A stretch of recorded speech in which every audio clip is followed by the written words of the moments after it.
Magandang hapon mga ka-happy hour. Narito ang mga balita para sa MBC TV Network News Update, 5 PM edition.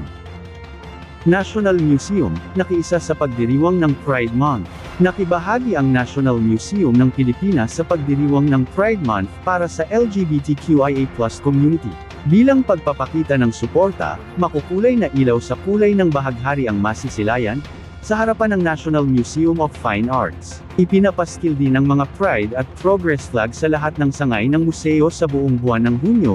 Tiniyak ng pamunuan ng museo, na mananatiling bukas, ligtas, at inklusibo ang kanilang mga espasyo para sa lahat. Bukas ang National Museum araw-araw mula alas 9 ng umaga hanggang alas 6 ng gabi, at libre ang pagpasok.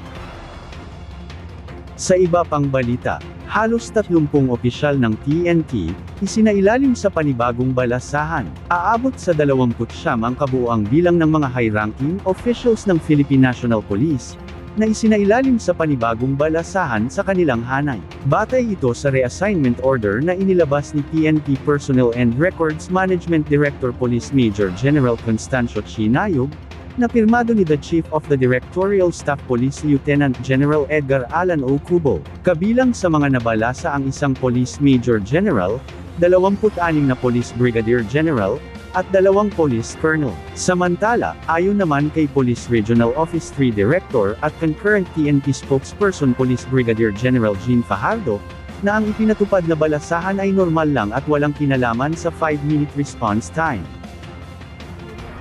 At sa ating Metro Manila ngayon, Kadiwa, 2 araw na magbubukas sa Navotas, simula ngayong araw.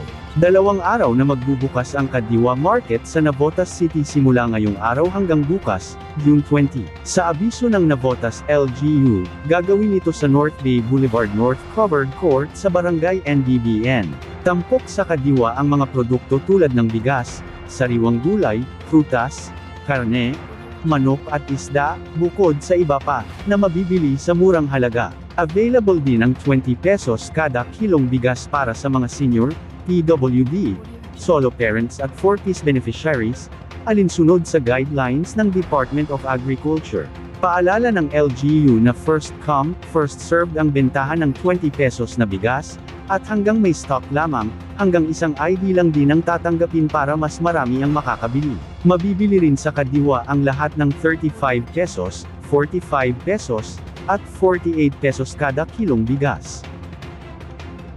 Ating alamin ang mga latest update mamayang alas 5:30 ng hapon, sa programang Metro Manila Ngayon, Afternoon Edition. At yan ang mga balita para sa MBC TV Network News Update, 5 PM edition. Samahan ninyo kami bukas, mula alas 9 ng umaga, hanggang alas 5 ng hapon.